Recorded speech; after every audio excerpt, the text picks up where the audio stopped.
Deviation produced by a prism. जब कोई light रे प्रिज्म से गुजरती है, इसकी दोनों सरफेस पर इसका रिफ्रैक्शन होता है, तो डेफिनेटली दो बार बेंड हो जाती है, दो बार डेविएट हो जाती है, और दोनों डेविएशन का सम इसका नेट डेविएशन होगा कि टोटल कितना डेविएट हो गई। वो डेविएशन कहलाता है deviation produced by a prism. इसको फाइंड करने के लिए, इसका फॉर्मूला डिराइव करने के लिए हमने यहाँ पर एक प्रिज्म लिया है ABC, और इसकी सरफेस AB पर हम एक लाइट रे को इंसिडेंट करते हैं। क्योंकि ये रेयर से डेंसर में जाती है, इसलिए नॉर्मल की तरफ झुक जाती है। आप देख सकते हैं इसको यूँ जाना था, मगर ये इस तरह से घूम गई है, यानी कि डेविएट हो गई है। इस एंगल ऑफ डेविएशन को हम कहेंगे Δ1। यहाँ पर कुछ डेविएशन हुआ। फिर जब ये इस तरह से ट्रैवल करती हुई इस सरफेस पर गिरती है, तो फिर ये डेंसर से रेयर में जाती है और यहाँ पर नॉर्मल से दूर हट जाती है। इसको जाना था इस डायरेक्शन में, पर ये इस तरह से घूमकर कुछ डेविएट हो गई। मान लेते हैं यहाँ पर डेविएशन है Δ2। तो ये टोटल कितना डेविएट हो गई है ना, उस नेट डेविएशन को हम फाइंड करेंगे, जो कि डेफिनेटली Δ1 और Δ2 का सम होगा। अब इसको कैलकुलेट करने के लिए हम यहाँ पर कुछ चीज़ें मान लें। सबसे पहले ये इंसिडेंट रे है, नॉर्मल के साथ जो एंगल बनाती है, एंगल ऑफ इंसिडेंस, इसको मान लेते हैं I। इमर्जेंट रे नॉर्मल के साथ जो बनाती है, एंगल ऑफ इमरजेंस, इसको मान लेते हैं E। और रिफ्लेक्टेड रे दोनों नॉर्मल के साथ जो एंगल बना रही है यहाँ पर, इनको मान लेते हैं R1 एंड R2। ठीक है भाई। अब सबसे पहले आप यहाँ पर देख सकते हैं कि हमें यहाँ पर एक क्वाड्रिलेटरल नज़र आ रहा है, A D F and E। इसके चारों एंगल्स का जो सम होगा वो 360 होना चाहिए। तो इसको हम कहेंगे कि angle A plus D plus F plus E, इन चारों का सम हो गया 360। फिर इसमें से भी आप देख सकते हैं ये एंगल D जो है ये 90 डिग्री हो गया। सिमिलरली एंगल E भी 90 हो गया। तो ये D 90 और E 90, तो 90 और 90 180, और 180 को 360 में से माइनस कर देंगे इधर ले जाकर, तो हमें मिल जाएगा एंगल A और F का सम 180। मान लीजिए फर्स्ट इक्वेशन। इसी तरह से आप एक ट्रायंगल पर ध्यान दें, यहाँ पर DEF। इस ट्रायंगल के तीनों एंगल्स R1, R2 और F, इन तीनों का सम भी 180 होना चाहिए। So in triangle DEF, R1 plus R2 plus angle F, it should be equals to 180। ठीक है भाई। इन दोनों इक्वेशंस को अगर कंपेयर करें हम, तो 180 और 180, तो ये दोनों LHS सेम होंगे, और एंगल F से कैंसिल हो जाएगा, और A की वैल्यू हमें मिल जाएगी R1 प्लस R2। तो हम ऐसा कह सकते हैं प्रिज्म के लिए कि A is always equals to R1 plus R2। A यहाँ पर हो गया एंगल ऑफ प्रिज्म। ठीक है ना, ये जो दोनों रिफ्लेक्टिंग सरफेसेस के बीच में एंगल बन रहा है, इसको हम क्या कहते हैं, एंगल ऑफ प्रिज्म। तो एंगल ऑफ प्रिज्म जो है वो दोनों रिफ्लेक्शन एंगल्स के सम के इक्वल होता है हमेशा। ये पहला रिजल्ट जो आपको प्रिज्म के लिए याद रखना चाहिए, बहुत ही इंपॉर्टेंट, कि R1 R2 का सम हमेशा A होगा। तो कभी किसी क्वेश्चन में अगर आपके पास R1 है, तो A में से R1 को माइनस करके आप R2 फाइंड कर सकते हैं, या R2 गिवन है तो A में से R2 को माइनस करके आप R1 फाइंड कर सकते हैं। तो दोनों में से कोई एक है तो दूसरा हमें मिल जाता है A में से माइनस करके। A गिवन प्रिज्म के लिए कांस्टेंट होगा, जिसको हम कहते हैं रिफ्लेक्टिंग एंगल या एंगल ऑफ प्रिज्म। चलिए अब डेविएशन फाइंड करते हैं। यहाँ पर लाइट रे इनिशियली इस डायरेक्शन में आ रही थी और फाइनली इस डायरेक्शन में जा रही है, तो ये कितना घूम गई है। ये इसकी इनिशियल डायरेक्शन थी और ये फाइनल डायरेक्शन है ना, इस तरह से। तो ये टोटल इतना घूम गई है, और जितना घूम गई है इसी को हम कहते हैं डेविएशन। और आप जानते हैं कि इस डेविएशन के दो पार्ट हैं, इस सरफेस पर Δ1 और इस सरफेस पर Δ2। ठीक है ना। तो नेट डेल्टा जो होगा, डेल्टा नेट, जिसको हम डेल्टा कहते हैं, that will be sum of delta 1 and delta 2, क्योंकि दोनों सेम डायरेक्शन में हमें डेविएशन, तो हम डायरेक्ट इनको ऐड कर देंगे। पर आप देखें डेल्टा 1 क्या है, इस रिफ्रैक्शन में डेविएशन। तो रिफ्रैक्शन में आप जानते हैं कि आई और आर का डिफरेंस होता है, तो यहाँ आई ज़्यादा है और R1 जो है वो कम है, तो इन दोनों का डिफरेंस हो जाएगा I माइनस R1। ये तो डेल्टा 1 की वैल्यू हो गई। सिमिलरली डेल्टा 2 को यहाँ से लिखेंगे तो ये हो जाएगा इस एंगल और इस एंगल का डिफरेंस, तो यहाँ E ज़्यादा है R2 कम है, तो E माइनस R2, तो E माइनस R2। ये हमारे पास सॉल्व होकर हो जाएगा I प्लस E माइनस, और ब्रैकेट में आ जाएगा R1 प्लस R2, और R1 प्लस R2 को हम लिख सकते हैं A के इक्वल। तो हमें डेल्टा की वैल्यू मिल गई, delta equals to I plus E minus A। ये प्रिज्म के डेविएशन के लिए आपको रिजल्ट याद रखना चाहिए।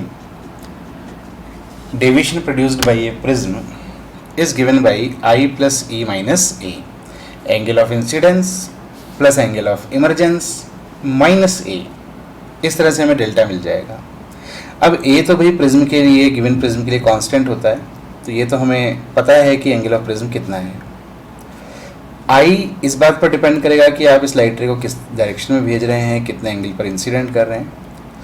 But how we can calculate E कहाँ से आएगा? कैलकुलेशन ऑफ E को समझें। कैलकुलेशन ऑफ E कि E को हम कैसे फाइंड करेंगे। इसके लिए हम सबसे पहले इस सरफेस AB पर स्नेल्स लॉ लगाकर R1 फाइंड करेंगे। R1 मिल जाएगा तो A में से R1 को माइनस करके R2 फाइंड करेंगे, और R2 मिल जाएगा तो यहाँ स्नेल्स लॉ लगा के फिर E फाइंड किया जा सकता है। कैसे, थोड़ा लिखें हम इसको। जैसे AB सरफेस पर अगर स्नेल्स लॉ हम लगाएं, Snell's law on surface AB, तो हमें क्या मिल जाएगा, 1 into sine I, 1 into sine I equals to mu, prism का रिफ्रैक्टिव इंडेक्स म्यू मान लेते हैं, तो mu into sine R1, mu into sine R1। इससे R1 कैलकुलेट हो गया, R1 equals to sine inverse sine I upon mu. तो ये हमने R1 फाइंड कर लिया। और जैसा कि मैंने आपको एक्सप्लेन किया कि अगर हमारे पास R1 है तो हमें R2 भी मिल जाएगा। कैसे? R2 equals to A minus R1, तो R2 हमें मिल गया A माइनस R1, तो A में से इस R1 को माइनस कर दें, तो A माइनस R1 यहाँ से ले लें, sign inverse sine I upon mu, this is R2। R2 मिलने के बाद R2 आ गया तो स्नेल्स लॉ लगाकर हम E को फाइंड कर सकते हैं। तो on refracting surface AC surface पर अगर हम स्नेल्स लॉ लगाएं तो स्नेल कहता है mu into sine R2, mu into sine R2 equals to 1 into sine E, 1 into sine E। इससे हमें E की वैल्यू मिल गई है sine inverse mu into sine R2 की वैल्यू जो हमने ऑलरेडी कैलकुलेट की हुई है इसको यहाँ पर पुट कर दें।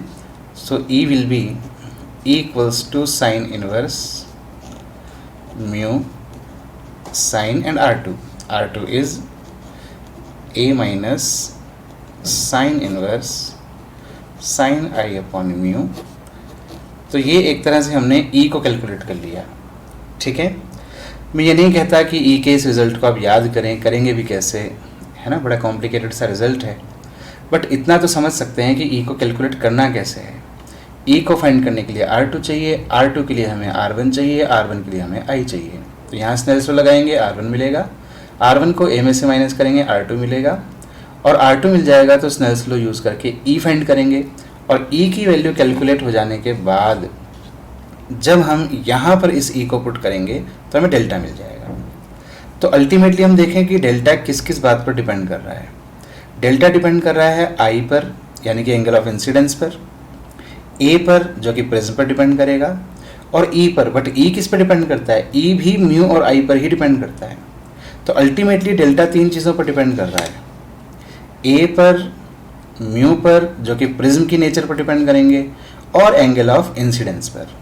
तो अगर गिवन प्रिज्म की बात की जाए, है ना, अगर एक प्रिज्म के लिए बात की जाए गिवन प्रिज्म के लिए, तो A और म्यू तो फिक्स हो गए, बट आप इस I को वेरी कर सकते हैं। तो आई की डिफरेंट वैल्यूज़ के लिए आपका डेल्टा जो होगा वो डिफरेंट होगा. So delta is a function of I. ये एंगल ऑफ इंसिडेंस पर डिपेंड करेगा कि आपने कितने एंगल पर इंसिडेंट किया है ना. इस पूरे मेथड को कि कैसे हम डेविएशन फाइंड करते हैं हम एक एग्जांपल से भी थोड़ा सा क्लियर कर लें, एक एग्जांपल से समझ लेते हैं.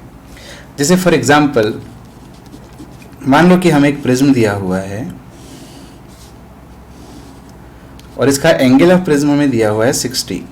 सपोज प्रिज्म का रिफ्रैक्टिव इंडेक्स हमें दे रखा है √3 और एक लाइट रे हम इंसिडेंट कर रहे हैं एंड एंगल ऑफ इंसिडेंस हमें दिया हुआ है सपोज 60. तो कैसे हम इसकी कैलकुलेशन करेंगे, इसके कारण डेविएशन कितना हो जाएगा.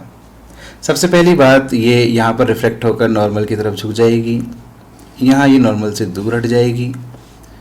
ये जो एंगल्स बनेंगे इनको हम कहेंगे R1 R2. यहाँ ये जो एंगल बनेगा इसको कहेंगे E. तो सबसे पहले जैसा कि मैंने आपको एक्सप्लेन किया कि डेल्टा का फॉर्मूला क्या है. डेल्टा का फॉर्मूला है I + E - A. तो I हमें गिवन है, A हमें गिवन है, तो मेन पार्ट है कि हमें E कैलकुलेट करना है. तो उसको कैसे करें, पहले इस सरफेस पर हम स्नेल्स लॉ को यूज़ करेंगे. तो स्नेल्स लॉ यूज़ करेंगे तो 1 × sin 60 = √3 × sin R1. sin 60 होता है √3/2.